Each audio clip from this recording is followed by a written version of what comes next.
So this is where the rack is going to go, right behind the shop, but I do have some of these branches that I want to clear out of the way so I can have it kind of tucked in under the trees to give it a little more protection.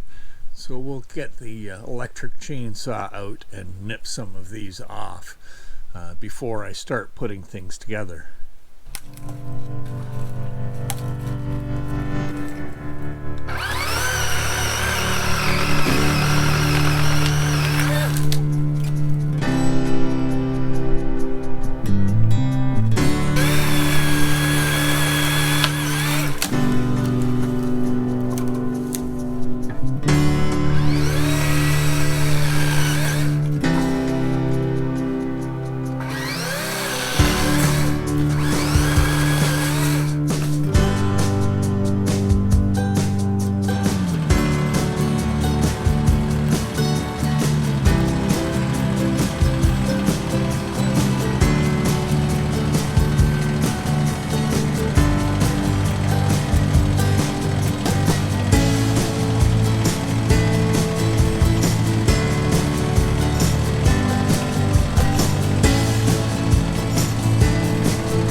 Present a problem. The joys of working on your own.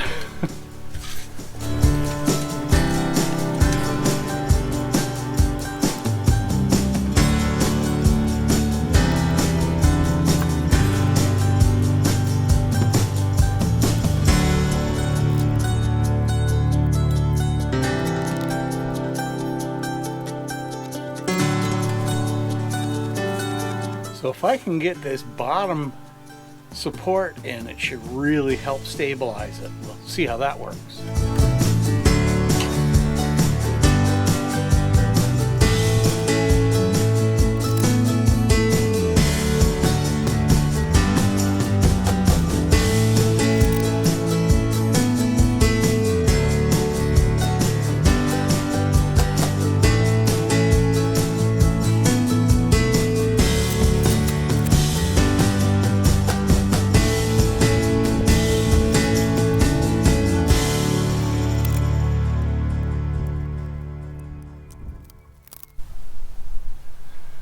Well, we're reasonably square.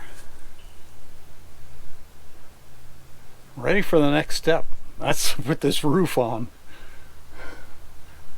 That's going to be interesting.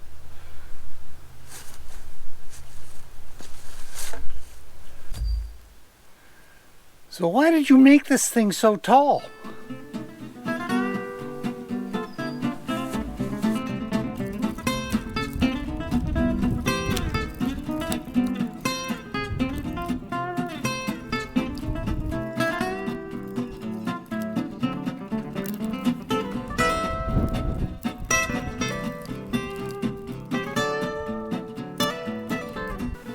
Well, there it is. The roof is up, or at least the roof frame is up. That was fun getting that in place, but it is in place. So I just need to put a couple of screws into that to hold it down. And then the outside structure is basically done. And then I just move on to put on the rest of the roof.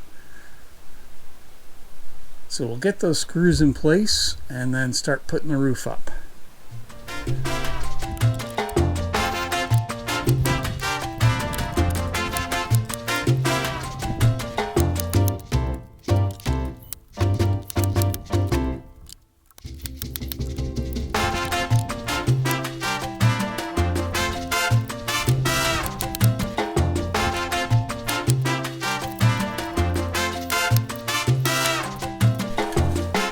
Well, there we are. Looks pretty good. So the top shelf, there isn't a lot of room to slip things in, but that's okay. The top shelf is just for small stuff. That was always my plan. I've got to go along and round down all these corners because my tarp is going on over top of it. So that will be the next step. I think I'll just come out and try that with the router. See how that works.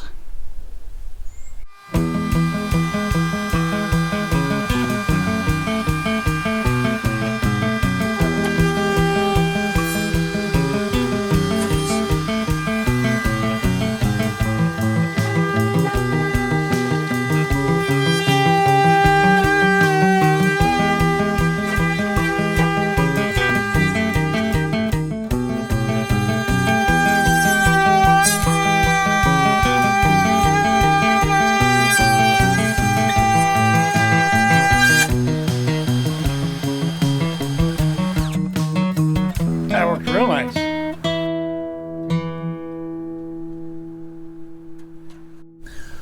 Well, there's my tarp over top of it. That's really encloses it. Wow.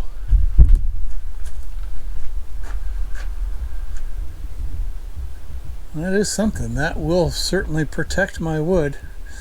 I'll have to work on this a little bit more yet to figure it out. We'll see what changes I can come up with. But so far, it looks really good. Well, it is a wet day out here today. Boy, it finally stopped raining. It rained hard all last night, so everything is really muddy. I was actually planning on doing a little bit of milling today on the sawmill, but I can't really get the tractor up there without chewing the yard up, so I'm not going to do that. But I did get the storage rack complete and loaded. So let's have a look here at what went right and what went wrong. So as I hoped, this thing has a lot of capacity. And I have thrown this tarpaulin over it, as I said I was going to do, to help keep the rain off, and everything is nice and dry in here. I've emptied my wood racks from in the shop and brought down my dried lumber that I hadn't used yet from my drying tent up at the sawmill, and everything is in here. There is a lot of weight on this thing right now. Just these two big cants at the outside here on the bottom, hardwood, both of them, and it's probably got about a half a ton just in those two pieces.